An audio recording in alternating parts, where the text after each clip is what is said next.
Mayong gabi kanatong tanan. Labi na sa atong mga bisita, ang atong mga kapastoran, no? Labi na sa mga nagsimba sa adlaw igpapahulay nga Sabado, no? Daka na kayo karon nga nagpahulay sa adlaw Sabado, pero dili siya kauban, no? Lalaig mga pundok, siguro na nasa mga gatos kapin nga mga nagsimba sa adlaw igpapahulay, no? Unya sa mga pastor, sa mga ministro, diakono, ebangelista nga protestante, o sa mga bisita nga ania karon, maayong gabi kanatong tanan.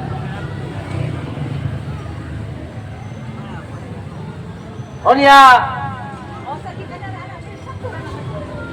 adunay duha ka adlaw igpapahulay sumala sa Biblia, no?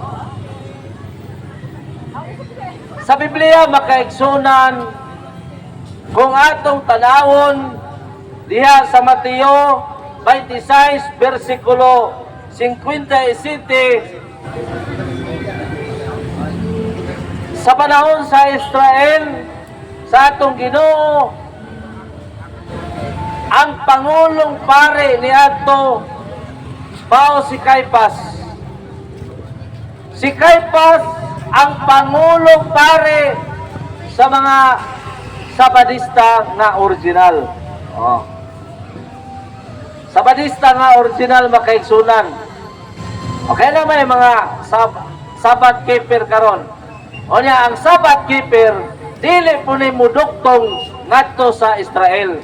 Munay klaro makaistorya makaigsunan, no?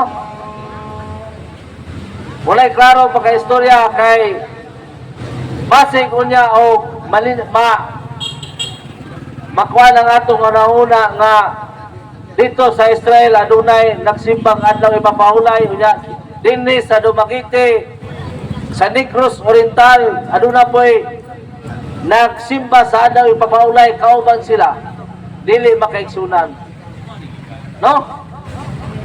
Kaya ang simbahan sa atong Ginoong Hesus sa unang panahon dili simbahan sa mga Seventh-day Adventist karon. Unang si Pastor Bacalares usa ka Seventh-day Adventist miadto sa Israel. Unsa nahitabo? Wala miadto sa mga lugar kung diin si Kristo miadto dito. O naa ditong panahon na. Ngano man kay gidala dito si Pastor Bacalares dito sa apartment nga giabangan sa Seventh-day Adventist.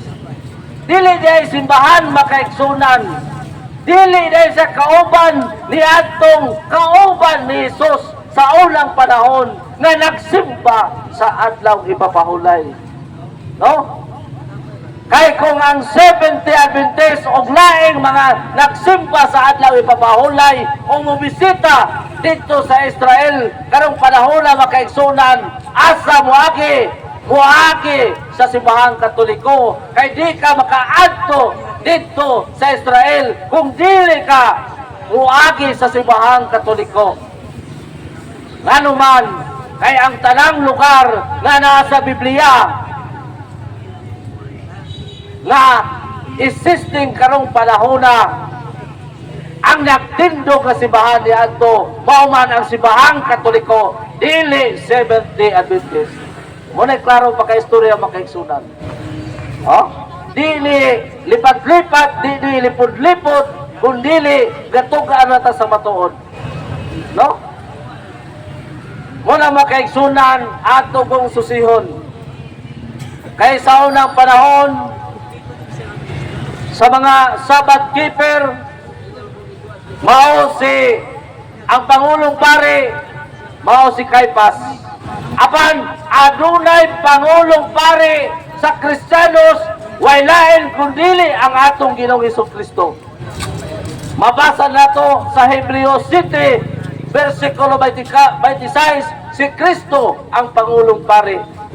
Muna makaigsunan, makita nato sa Biblia nga adunay duha ka Pangulong Pare. Si Caiphas sa mga 70 Adventist nga original, o si Kristo nga Pangulong Pare sa Kristiyanos. Na kay wa man ay pare ning uban makaigsunan. No? Wa may pare, unsaon man nato ani. Pero ato gyapon gyapel kay makaluoy po kayo. No? Igsoon magyapon ta diha ni Kristo, ato gyapon gyapel, bahala dili sila mo ilang pare. Basta ang Pangulong Pare mao si Hesukristo, Pangulong mga pare sa Kristiyanos.